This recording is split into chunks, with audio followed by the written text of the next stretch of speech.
जाति के प्रति और उसकी वास्तविकता के प्रति क्या रुझान है, क्या है, और वो अपने नाम के पीछे जो राजपूत लगाते हैं, क्या उनको वह नाम लगा के गौरव बोध है? देखिए, राजपूत नाम मैं लगाता नहीं हूँ। नीतीश राजपूत ये मेरा नाम है, जो कि मेरे घर वालों ने मुझे दिया है। नमस्कार, मैं कुमार श्याम। आज के विशेष कार्यक्रम में आपका स्वागत है और आज हमारे इस खास कार्यक्रम में मेहमान हैं नीतीश राजपूत, जो कि सोशल मीडिया पर काफ़ी लोकप्रिय हैं और आपने यूट्यूब से लेकर टिकटॉक तक और इंस्टाग्राम पर उनके अनेक वीडियोस देखे होंगे, जिसमें वो समाज की उन वर्जनाओं के बारे में, उन विडंबनाओं के बारे में बात करते हैं जिनको हम अपनी दिनचर्या में फेस करते हैं। तो नीतीश आज हमारे साथ हैं। स्वागत है नीतीश भाई आपका। जी, बहुत बहुत धन्यवाद आपका बुलाने के लिए मुझे। नीतीश भाई, इस कार्यक्रम से पहले मैंने एक पोस्टर जारी किया था, उसमें कहा था दर्शकों को कि हमारे मेहमान होने वाले हैं। तो उन्होंने जो सबसे ज़्यादा सवाल पूछा वो ये है कि नीतीश को एज ए क्रिएटर के रूप में, वीडियो क्रिएटर के रूप में जानते हैं, देखते हैं, उनकी बातें पसंद आती हैं, लेकिन उनकी पृष्ठभूमि क्या है? नीतीश राजपूत दरअसल कौन है, क्या करते हैं इस काम के अलावा? अच्छा, मैं दिल्ली से हूँ और मैं बेसिकली छोटी सी मेरी एक फर्म है जो आईटी के प्रोजेक्ट्स लेती है, और उसके अलावा एज अ बिजनेस हेड एक कंपनी है, उसमें मैं सपोर्ट करता हूँ यूएस स्टाफिंग की। और जब इन सब से टाइम मिल जाता है तो फिर यूट्यूब में अपना एक्सपीरियंसेस शेयर करता हूँ लोगों के साथ, और कोशिश यही रहती है कि सिंपल से सिंपल तरीके से लोगों तक अपनी बात पहुँचाई जा सके। जी, टिकटॉक पे वो बैन हो जाने के बाद में आप यूट्यूब पे आए और आप ये वीडियोस बना रहे हैं। सोशल मीडिया पर आप राजनीतिक रूप से, सामाजिक रूप से अपनी राय रखते हैं। तो मैं ये जानना चाहता हूँ कि यह शुरुआत कहाँ से हुई है? आपको कब भान हुआ कि हमें इस तरह की बातों पर ध्यान देना चाहिए और जनता को इस तरह की बातें बतानी चाहिए? ये शुरुआत कहाँ से हुई आपकी?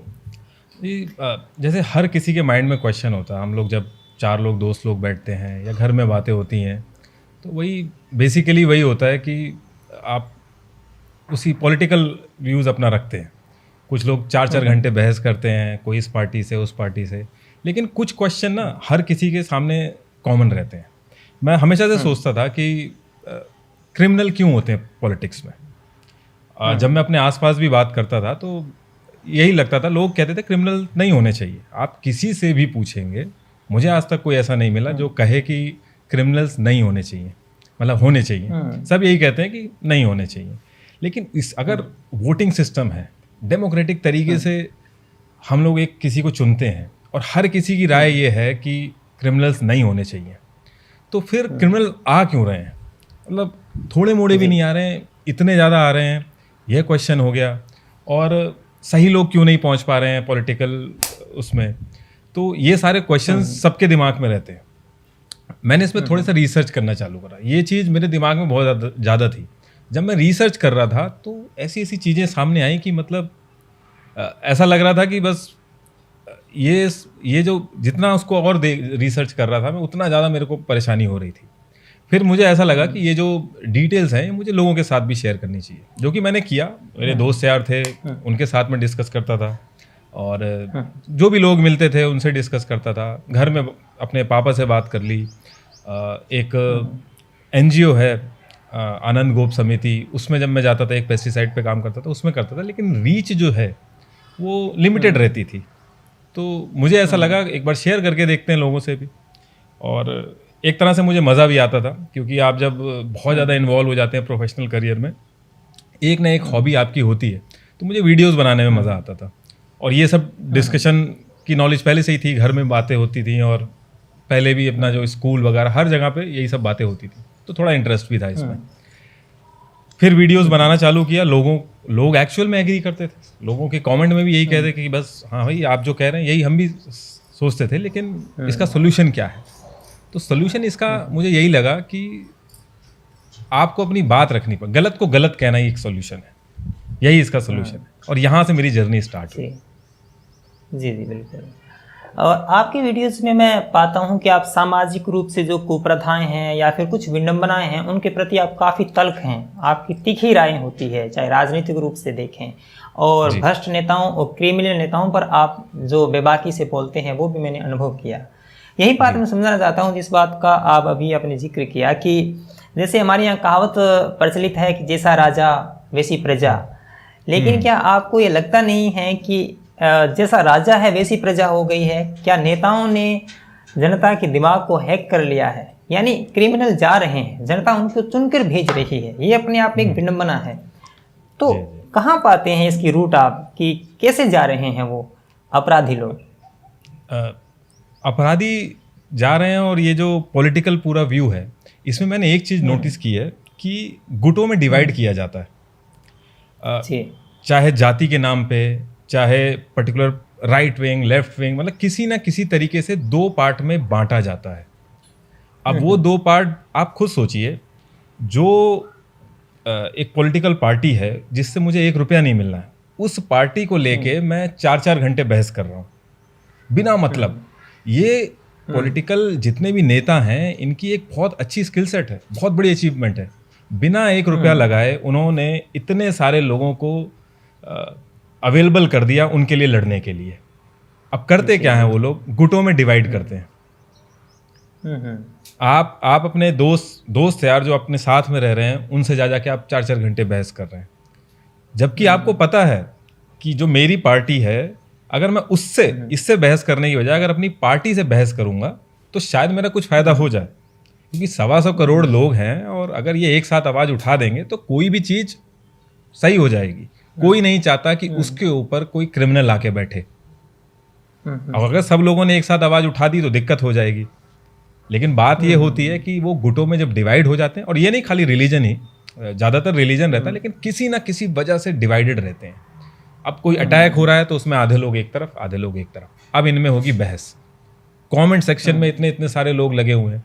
तो जो मैंने पैटर्न देखा है वो यही है कि किसी ना किसी तरीके से डिवाइड होती है 2 ग्रुप, और फिर इनका काम पूरा होता है। और क्रिमिनल जो इसमें पॉलिटिकल उसमें आते हैं, इस पर मैंने एक वीडियो भी बनाई थी। मतलब मैं चाहता नहीं हूँ कि मैं छोटी सी बात बताऊँ और फिर उसमें आधी अधूरी बात रह जाए, तो मैंने बहुत डिटेल में बनाई है। उसमें सारी चीज़ें डिस्कस करेंगे, कैसे एक आदमी क्रिमिनल बनता है, कैसे क्या क्या उसकी पावर का यूज़ होता है। तो उसमें मैंने अच्छे से डिटेल, किसी दिन आपसे डिटेल में बात करेंगे उसमें, तो ज़रूर मैं उस पर पूरा बताऊँगा। जी बिल्कुल। इस चर्चा को थोड़ा सा बदलते हैं, और 2-3 साल से, या मोटा मोटी देखें तो 2 साल से पूरी दुनिया कोरोना से लड़ रही है, और इस कोरोना काल ने दुनिया का जीवन के प्रति जो दृष्टिकोण है वो बदला है। सामाजिक और राजनीतिक रूप से दुनिया बदल रही है। और सबसे महत्वपूर्ण अगर हम भारत के नज़रिए से देखें तो देश के अंदर जो शिक्षा का मॉडल है, या शिक्षा जिस तरह से विधिवत रूप से चली आ रही थी, उसमें जो बदलाव आया है, स्कूल कॉलेज सारे संस्थान बंद हैं और इंटरनेट के माध्यम से घर बैठे बच्चे पढ़ रहे हैं। इसकी अपनी एक चुनौतियां हैं।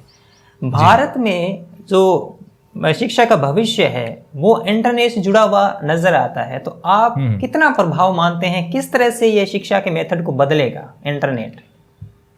देखिए, इस पे बहुत ज़्यादा लंबी बहस चल रही है और आगे भी चलेगी और चलती आई है। मुझे ऐसा लगता है कि जो हायर स्टडीज़ हैं उसमें तो ये ऑनलाइन सिस्टम जो है एजुकेशन का, ये चलेगा और चलता है, और बढ़िया से अच्छे से चलता है, क्योंकि इंसान साथ उस समय इतना मैच्योर हो चुका होता है कि वो पढ़ाई के साथ साथ अपने आप उसको अपना सही गलत पता होता है, और वो ऑनलाइन उसमें अपना काम बढ़िया से कर सकता है, साथ में कुछ जॉब भी कर सकता है, या फिर उसके पास टाइम बचता है तो वो उसको कहीं प्रोडक्टिव चीज़ में यूज़ कर सकता है। अब बात करते हैं स्टूडेंट्स ऐसे जो अभी उनकी एज उतनी नहीं है, अभी 18 भी नहीं क्रॉस किया उन्होंने। मुझे ऐसा लगता है जब वो स्कूल में जाता है तो देखिए कोर्स तो सेम है, ठीक है, सीबीएसई का कोड हर जगह सेम है, लेकिन जो डिफरेंस होता है वो आपके अगल बगल का जो एनवायरनमेंट होता है उससे इंसान सीखता है, खुद सीख रहा है। फिर अंदर जो कंपटीशन होता है उसको समझ नहीं होती है कि क्या सही है उसके लिए और क्या गलत है। जब वो स्कूल जाता है उसको एक्सपोजर मिलता है अलग अलग स्कूल का। भाई अब 2 स्कूल हैं, दोनों में सीबीएसई पढ़ाया जा रहा है, लेकिन एक अच्छा है एक बुरा है, तो उसकी फैसिलिटी है। तो ये जो चीज़ है, ये एक छोटे बच्चे को जब ऑनलाइन में अगर हम डाल देंगे तो वो दिक्कत हो जाएगी। दूसरी चीज़, मैंने कई सारे लोगों के मुंह से सुना है कि कोरोना है और इसमें जान को खतरा है, एग्ज़ाम पोस्टपोन होना, और बच्चे लोग बहुत ज़्यादा इसको एनकरेज करते हैं, और जो कि सही बात भी है, जान को तो खतरा है। लेकिन वही लोग ये लोग बात करते हैं जो खुद जाके मूवी देख रहे हैं, प्लान कर रहे हैं दोस्तों के घरों पे, बाहर घूम रहे हैं, मॉल्स अगर एक दिन के लिए भी खुल जाए उसमें जा रहे हैं, लेकिन स्टडी को लेके कह रहे हैं कि भाई नहीं होने चाहिए। लेकिन वो जब ये बात बोल रहे होते हैं वो ये चीज़ भूल जाते हैं कि देखिए अभी जो बैच पास आउट होने वाला है और जो पीछे जो बैच है, आपका 1 साल पोस्टपोन होगा तो उसके बाद जो पिछला बैच होगा वो भी आपके साथ आके खड़ा हो जाएगा। अगर 1 लाख लोग अभी इस समय हैं तो अगली बार जो आपका कंपटीशन होगा वो 2 लाख लोगों से होगा। और जॉब इंडिया में कितनी है वो आप तो बहुत अच्छे से जानते ही हैं। तो ये जो एक सर्किल बनेगा ना, ये और ज़्यादा खतरनाक होगा। तो ऑनलाइन सिस्टम से एजुकेशन में मैं उतना ज़्यादा बिलीव नहीं करता हूँ कि एक बहुत इनिशियल स्टेज पे ही बच्चे ऑनलाइन सीख पाएंगे, क्योंकि वैसे ही आज की डेट में आप देखोगे लोग क्रिकेट खेलते थे, लोग फुटबॉल खेलते थे, लेकिन अभी सब वीडियो गेम मोबाइल में आ गए। अब एजुकेशन भी अगर एक वेरी इनिशियल स्टेज पे अगर एजुकेशन भी अगर ऑनलाइन हो जाएगी तो मुझे ऐसा लगता है जो ग्रोथ स्कूल में जाके और अलग अलग लोगों से मिल के बात करके जो मिलेगा वो ऐसे नहीं मिल पाएगा। ये मेरा उसमें। और राजनीति पे इस कोरोना, आई एम सॉरी आप कुछ कह रहे थे। वो एक सार्वभौमिक जो विकास होता है बच्चे का वो जी जो है बाधित होगा, ये समझ रहे हैं। आप बोल रहे थे कुछ राजनीति के बारे में कह रहे थे। और कोरोना का इफेक्ट राजनीति पे, देखिए हर चीज़ पे कोरोना का इफेक्ट हुआ लेकिन राजनीति पे नहीं हुआ। जो एग्ज़ाम जो इनकी रैलियां होनी थी वो रैलियां हुई हैं, वोट जिनको देने थे उनको दिए हैं, एक भी चीज़ ऐसी नहीं रुकी। और जब भी कोई चीज़ होती है तो पॉलिटिकल जितनी भी चीज़ें हैं उनको छोड़ के बाकी सब पे होती है। नोटबंदी हुई, आप लाइन में लगे, लेकिन पार्टी फंडिंग में कैश में आप जमा कर सकते थे, बिल्कुल उसमें बंदी नहीं हुई। तो ये जो सारी चीज़ें होती हैं ये हम जैसे लोगों के लिए होती हैं, पॉलिटिकल पार्टीज और नेताओं के लिए नहीं होती। इतना बड़ा कोरोना आ गया, उसमें भी मुझे नहीं लगता कोई फ़र्क पड़ा होगा। जी बिल्कुल जी। ये तो है कि जहाँ जहाँ ऑनलाइन क्लासेस चलती है, मोबाइल्स की उपलब्धता है, वहाँ तो खैर कुछ समयावधि के लिए ये सारी चीज़ें चल सकती है, लेकिन लॉन्ग टर्म के लिए भारत जैसे देश में ऐसी चीज़ें मुश्किल हो जाती है। मेरा अगला सवाल है नीतीश भाई कि महिलाओं के अधिकारों पे आप बहुत बोले हैं, और भारतीय समाज में महिलाओं की जो दशा है, और महिलाओं की दशा न केवल भारतीय समाज में बल्कि आप दुनिया भर में भी देखेंगे, ऊपर नीचे थोड़ा बहुत हो सकता है, लेकिन जो अपनी मानसिकता है वो लगभग समान है। तो मैं आपसे समझना चाहूँगा कि यह जो सवाल है, स्त्री विषयक सवाल है, इसको आप कैसे हल करिएगा? कहाँ जड़ है इसकी कि पुरुष को जिस तरह से, जिस नज़र से देखा जाता है वही हालत महिलाओं की हो, स्त्री की हो? देखिए हम लोगों की जो सोसाइटी रहती है उसमें ना कुछ भी हम क्वेश्चन करते हैं तो उससे बहुत ज़्यादा प्रॉब्लम हो जाती है।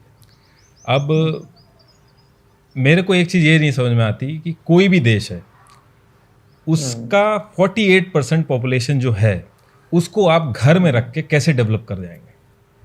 48% पॉपुलेशन, मैं ये बोलता ही नहीं हूँ कि वुमेन राइट इशू है, मैं इसको हमेशा से कहता हूँ ये ह्यूमन राइट इशू है। आप 48% जनता आपकी वुमेन है और उसको आप घरों में रख के कैसे आप आगे बढ़ जाएंगे? जो देश आगे बढ़े हैं आप देखेंगे तो उसमें वुमेन और मेल दोनों ने पार्टिसिपेट किया और तब जाके वो देश आगे बढ़ते हैं। दूसरी चीज़, मैं हर एक चीज़ सही गलत नापता हूँ कॉन्स्टिट्यूशन से। कोई चीज़ सही है या गलत है, इस चीज़ का मैं अपने कॉन्स्टिट्यूशन पे बिलीव करता हूँ कि भाई कॉन्स्टिट्यूशन ने क्या कहा है। कॉन्स्टिट्यूशन के हिसाब से एक लड़का और एक लड़की बराबर हैं, तो मेरे लिए वो बराबर हैं। लेकिन समाज में ऐसा क्या रीज़न है कि ये इनको अलग अलग माना जाता है?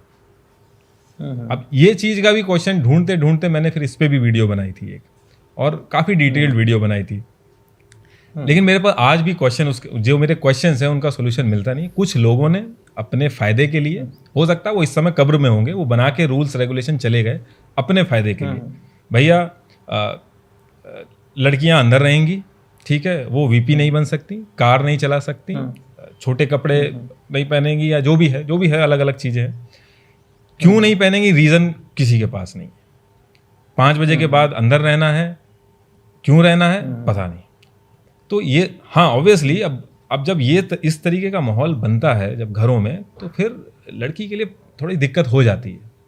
हर कोई, अब आप एक बात बताइए, मुझे अपनी सिस्टर को ट्यूशन छोड़ के आना पड़ता था, एक लाइबिलिटी बन जाती है लड़की। क्यों भाई वो अपने आप जा सकती है। नहीं, मैं ये, इसका मतलब ये नहीं कि भाई उनको आप अकेले छोड़ दीजिए। मेरा कहने का मतलब ये है कि समाज ऐसा हो जाए कि अगर वो बाहर भी जाएं तो उन्हें कोई दिक्कत ना हो। और समाज इसलिए ऐसा बन चुका है कि लड़कियों को देख के, क्योंकि हम लोगों की मेंटालिटी ही ऐसी हो गई है कि जो हमारे घरों में जो सिखाया जाता है वो गलत है। मैं भी देखता हूँ कितने लोग हैं, वो लड़कियां हैं जो बोलना चाहती हैं, बोल नहीं पाती हैं, सीधे पर्सनल कमेंट करती हैं, कमेंट में उनको परेशान कर देते हैं। मैं कह रहा हूँ रोड पे निकलने की तो बात छोड़िए, कमेंट में परेशान करते हैं। लेकिन अब अच्छी चीज़ ये है कि जो जिनके माँ बाप, अब जिनको धीरे धीरे समझ आ रही है, वो लोग आगे बढ़ने दे रहे हैं अपने घरों में। और आप देखिएगा अपने आसपास भी मैंने देखा है कि जिस घर में लड़का लड़की, हस्बैंड वाइफ दोनों इन्वॉल्व होकर आगे बढ़ रहे हैं, वो बहुत ही अच्छे से परफॉर्म कर रहे हैं, वो घर अच्छे से चल रहा है। ये जो एक मेल ईगो है छोटा सा, इसको लेके जो लोग घूमते हैं, वो होना नहीं चाहिए और सब बराबर होने चाहिए। भाई लड़का और लड़की में कोई चेंजेस नहीं है। कुछ चेंजेस हैं, वो रिप्रोडक्शन साइकिल के लिए हैं। वो इसलिए नहीं है कि कौन वीपी बनेगा, कौन डायरेक्टर बनेगा, किसके पास ज़मीन होगी ज़्यादा, किसके पास कम ज़मीन होगी ज़्यादा, कौन किसको सिखाएगा, ये सारी चीज़ें नहीं होनी चाहिए। और मैं, हो सकता है वुमेन राइट्स पे तो मैं एक घंटा बोल सकता हूँ, क्योंकि इसके क्वेश्चंस बहुत हैं और आंसर किसी के पास नहीं है। जी जी जी।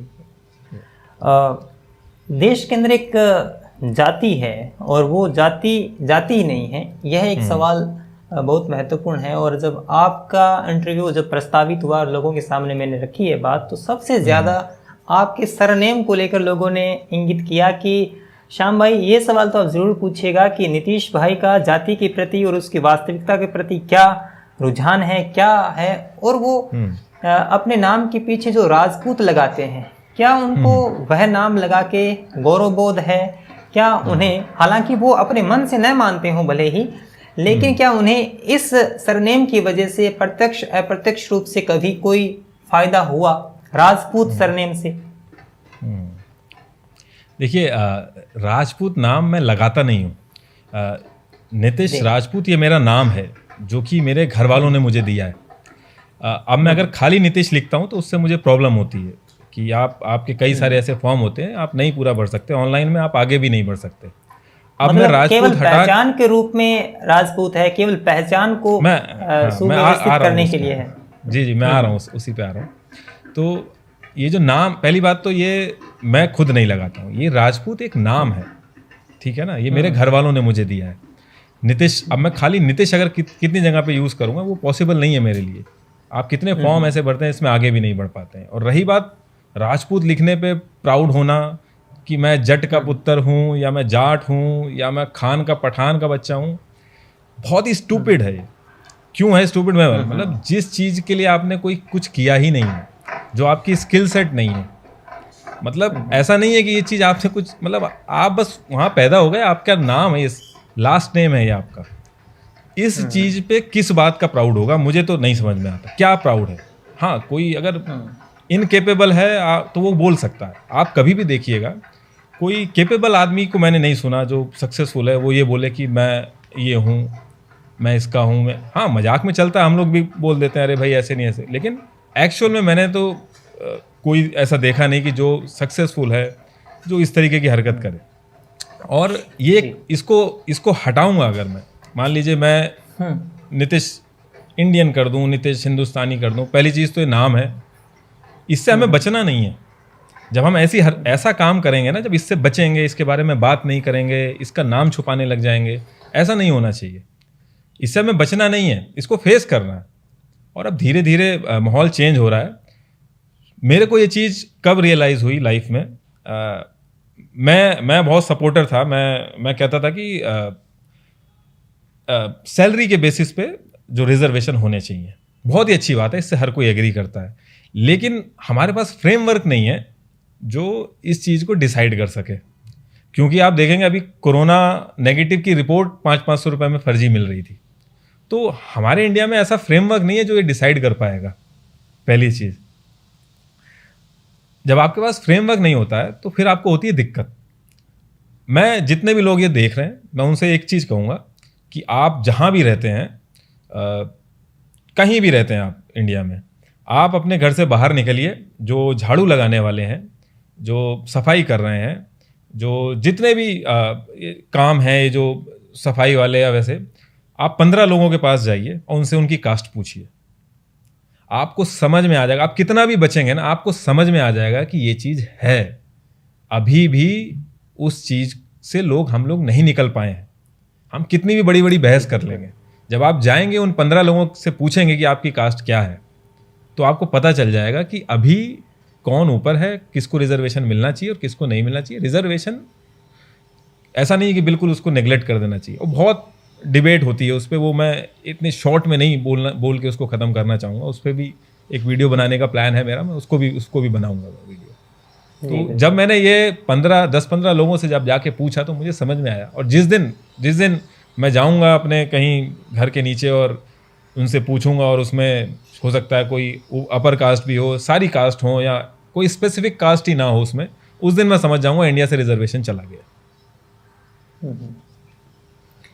नीतीश भाई, पूरा जो समाज है बदल रहा है। सोशल मीडिया के आ जाने के बाद में बहुत बड़ा परिवर्तन हो रहा है। जो भी कुछ मठाधीश थे, उनके हाथ में सारी कलाओं की ताकत थी, पत्रकारिता के संस्थान अपने आप में केंद्रीकृत थे, कुछ ही लोगों के हाथों में थे। लेकिन सोशल मीडिया के आ जाने के बाद में सारा विकेंद्रित हो गया है, लोगों के हाथों में चली गई ये सारी ताकत। जो अभिनय करना जानता है, उसे किसी डायरेक्टर की, किसी भी फिल्म प्रोडक्शन की आवश्यकता नहीं है। उसके पास मोबाइल है तो वो अपनी कला का प्रदर्शन कर सकता है। कोई जर्नलिस्ट है तो उसको किसी चैनल की तरफ नहीं देखना होता, कोई मोहताज नहीं है जी। सोशल मीडिया का भविष्य क्या है? क्या आपको लगता है कि यह अपने आप में एक मजबूत ज़मीन है जहां पर कोई भी कलाकार, अभिनेता, पत्रकार या आपके जैसे जो साथी काम कर रहे हैं वो मजबूत हो सकते हैं? क्या लगता है आपको? जी, ये तो इसमें तो कोई डाउट ही नहीं है कि इससे बेनिफिट इतने सारे हैं और हर किसी को मौका मिल रहा है और हर कोई मजबूत हो सकता है। बहुत ही बढ़िया चीज़ है।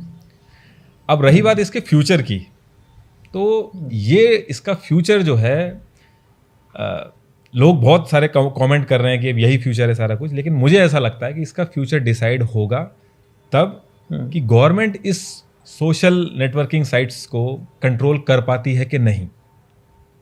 मैं फिर से एक बार समझाने की कोशिश करता हूँ। सोशल मीडिया बहुत अच्छा चल रहा है, लेकिन ये कंट्रोल से बाहर भी हो रहा है गवर्नमेंट्स के, ठीक है ना। जब ये कंट्रोल से बाहर हो रहा है, पूरी कोशिश लग रही है इसको कंट्रोल करने में, जैसे सेल्स चल रहे हैं अलग अलग, और पूरा इन्होंने एफर्ट्स डाल दिए हैं कि इसको कंट्रोल किया जाए। लेकिन अगर इन केस ये कंट्रोल नहीं हो पाया, उनके जो एजेंडा हैं, उनके जो प्रोपेगेंडा हैं, उनके जो इंटरेस्ट हैं, वो अगर कंट्रोल नहीं हो पाए, उनके कंट्रोल से बाहर जाने लगे, तो मुझे इसका जो फ्यूचर है वो बहुत शेडी लगता है सोशल मीडिया का। मुझे ऐसा लगता है किसी ना किसी बहाने से सब बैन होना, ये होना, वो तो खैर उनके पास ऐसी चीज़ें हैं कि वो कुछ भी वो करके बैन कर सकते हैं। तो फ्यूचर हम तो चाहते हैं कि आगे बहुत हो, सब इंडिपेंडेंट हो, सब लोग आगे बढ़ें। एक छोटा सा बच्चा भी गाना गाता है तो वो ऊपर पहुंच सकता है, वो एक अलग चीज़ है।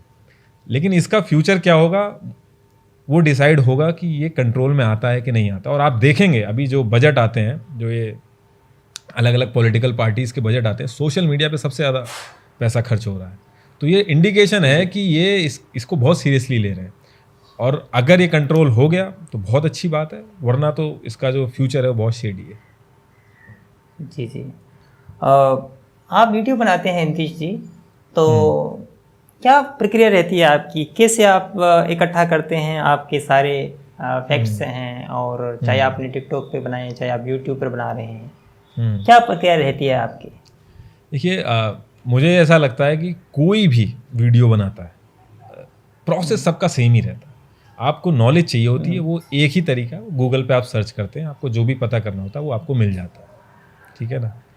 मैं एक चीज़ का बस ध्यान रखता हूँ कि अगर एक बच्चा भी देख रहा है तो उसको समझ में आ जाए कि कहना क्या चाह रहे हैं। इस वजह से मैं बेसिक से बेसिक चीज़ एकदम ज़ीरो से स्टार्ट करता हूँ। जब मैं रिसर्च कर रहा होता हूँ तो सबसे पहली चीज़ मैं ये ध्यान रख रहा होता हूँ कि हो सकता है कि क्योंकि हर एज के बच्चे देख रहे हैं, और मेरा पर्पज़ है कि सब तक ये वीडियो पहुँचे। अब मैं ये अपने आप को मान लूँ कि पार्टी फंडिंग सबको पता होगा, और फिर मैं आगे से कंटिन्यू करना शुरू कर दूं, इलेक्ट्रोलर वो बॉन्ड जो हैं वो सबको पता होंगे, फिर मैं वहाँ से कंटिन्यू कर दूं, या वो वर्ड बोल के निकल जाऊं, इस सब चीज़ों को मैं अवॉइड करता हूं। अगर मैं बोल रहा हूं ये बॉन्ड है तो उस बॉन्ड को पहले मैं सिखाऊंगा, और मैं वीडियो बनाने के बाद एक्चुअल में भी देखता हूं जिसको, जो इस इंडस्ट्री का नहीं है, या फिर इंडस्ट्री कह रहा हूँ, जिसको इसकी नॉलेज नहीं है या जो इस फील्ड का नहीं है, वो इस वीडियो पे कैसे, उसको समझ में आ रही है कि नहीं आ रही है। अगर उसको समझ में आ रही है तो ठीक है, वरना मैं फिर से उसको बनाता हूँ, और इसी तरीके से मैं ध्यान रखता हूँ। और मल्टीपल रिसोर्सेज, आप एक रिसोर्सेज पे नहीं रिलाय कर सकते हैं, तो मल्टीपल रिसोर्सेज रहते हैं, और एक पर्टिकुलर चीज़ के लिए तीन चार रिसोर्सेज आपको देखने पड़ेंगे। अब आपको किसी वेबसाइट पे कुछ दिखेगा, किसी वेबसाइट पे कुछ दिखेगा, तो अब उससे आपको एक फ्रेमवर्क तैयार करना, और फिर ये मानना कि ये चीज़ सही हो सकती है। जैसे कि कोई न्यूज़ आती है तो मैं इंडियन न्यूज़ के साथ साथ मैं पाकिस्तान की न्यूज़ भी जाके देखता हूँ कि वहाँ की मीडिया क्या कह रही है। तो एक उससे ऑब्वियसली वो अपना प्रोपेगेंडा चलाते हैं, इधर अपना बात चलती है। अब एयर स्ट्राइक हुई, तो आप जब दोनों तरफ की न्यूज़ देखेंगे तो आपको क्लियर होगा कि मतलब आप अपना डिसीजन बना सकेंगे कि हाँ ये हो सकता है। अब एग्जैक्ट तो कोई नहीं बता सकता, लेकिन हाँ ये है कि काफ़ी हद तक आइडिया मिलता है। जी।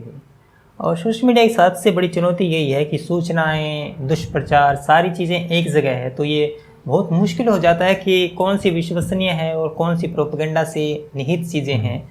तो यह एक बड़ी विकट परिस्थिति हो जाती है किसी भी रिसर्चर के लिए कि वो किस तरह से चीज़ों को छांट के लाएं, क्योंकि पूरा जो वर्ग है, समाज है सोशल मीडिया पर, वो बटा हुआ है 2-3 धड़ों में, वो सुनना ही नहीं चाहते हैं अपने से परे की बात। एक सवाल जो सबसे ज़्यादा आया और आपसे बड़ी शिकायत पूछी गई दर्शकों की तरफ से कि एक बात तो ये कि नीतीश लगातार वीडियो अपलोड नहीं कर रहे हैं, मेरा आखिरी सवाल है ये, और दूसरी बात ये कि कैमरे के सामने क्यों नहीं देखते हैं? अच्छा, देखिए कैमरे के सामने मैं जब सोशल इश्यूज़ पे वीडियो बनाता हूँ तब मैं कैमरे के सामने नहीं देखता हूँ। बाकी जो वीडियोस बनती हैं, जो एक्सप्लेनेटरी वीडियोस बनती हैं, उसमें मैं कैमरे के सामने देखता हूँ। टोटल जो भी मेरी सोशल इशू पे वीडियो बनाता हूँ वो उसमें मैं साइड में देखता हूँ। पहली चीज़ तो यह है कि जब मैं कैमरे में सोशल इशू पे बात करता हूँ तो मैं एकदम फ्री होके बात करना चाहता हूँ। मतलब ऐसा ना लगे कि मैं कुछ ज्ञान बांट रहा हूँ किसी को या कुछ वो कर रहा हूँ। मैं अपने दिल की बात, मैं सोशल मीडिया के बारे में जब बात करना चाहता हूँ, सोशल इश्यूज़ पे जब मैं बात करना चाहता हूँ तो मैं एकदम फ्री, क्योंकि मैंने देखा है जब मैं वैसे बात करता हूँ तो लोग बहुत कंफर्टेबल होते हैं, बढ़िया से बात करते हैं। तो मैं नहीं चाहता हूँ कि मैं कैमरे में देख के स्क्रिप्ट की तरह लगे वो। जो मैं जब मैं एजुकेशन वाली वीडियो बनाता हूँ या कुछ वैसी बनाता हूँ तो उसमें मैं कैमरे में देखता हूँ तो मुझे वो चीज़ दिखती है। लेकिन जब सोशल इशू पे आपका वीडियो बना रहे होते हो आपको, तो फिर वो ऐसा नहीं लगना चाहिए कि आप कुछ समझा रहे हैं किसी को या फिर कोई स्क्रिप्ट चल रही है या कुछ ऐसा चल रहा है। और मैं करता भी ऐसे ही हूँ। जब तक अंदर से आग लगती नहीं है तब तक वो वीडियो बनती नहीं है। तो वो आग का इंतज़ार करते हैं और वो कैमरा बस लग जाता है और उसके बाद जो दिल में आता है वो बात करता हूँ मैं फिर। तो इसलिए ऐसा रहता है कि साइड में देख के बताता हूँ। और दूसरा, एक जब इंसान देख रहा होता है तो उसको ऐसा भी फील होता है कि एक कॉन्वर्सेशन चल रही है, उसमें मैंने एक कान लगा दिया है। ऐसा नहीं लग रहा कि कोई मुझे ज्ञान बांट रहा है। वो थोड़ा सा स्ट्रेसफुल हो जाता है कि भाई मुझे बता रहा है। मतलब ये मेरा एक्सपीरियंस था। तो जब मैं देखता था वीडियोस तो हर कोई आके बैठ के ये कर लो, ऐसा कर लो, वैसा कर लो, तो वो चीज़ थोड़ी कम पसंद थी मुझे। तो मेरी कोशिश यही रहती है कि जब भी मैं वीडियोस बनाऊं तो मैं खुद से ना उसका एक्सपर्ट बन जाऊं। या तो मैं उसके लिंक वगैरह दिखाता हूं, उसमें स्क्रीनशॉट वगैरह दिखाता हूं, और क्योंकि इसका सोल्यूशन ये नहीं है कि मैं आज फार्म बिल का एक्सपर्ट बन जाऊं, कल को रेलवे का एक्सपर्ट बन जाऊं। सॉल्यूशन इन सब चीज़ों का यही है कि ऑलरेडी एक्सपर्ट बैठे हुए हैं, उन्हें काम नहीं करने दिया जा रहा है। उनको काम करने का मौका तभी मिलेगा जब सारे लोग अपनी आवाज़ उठाएंगे।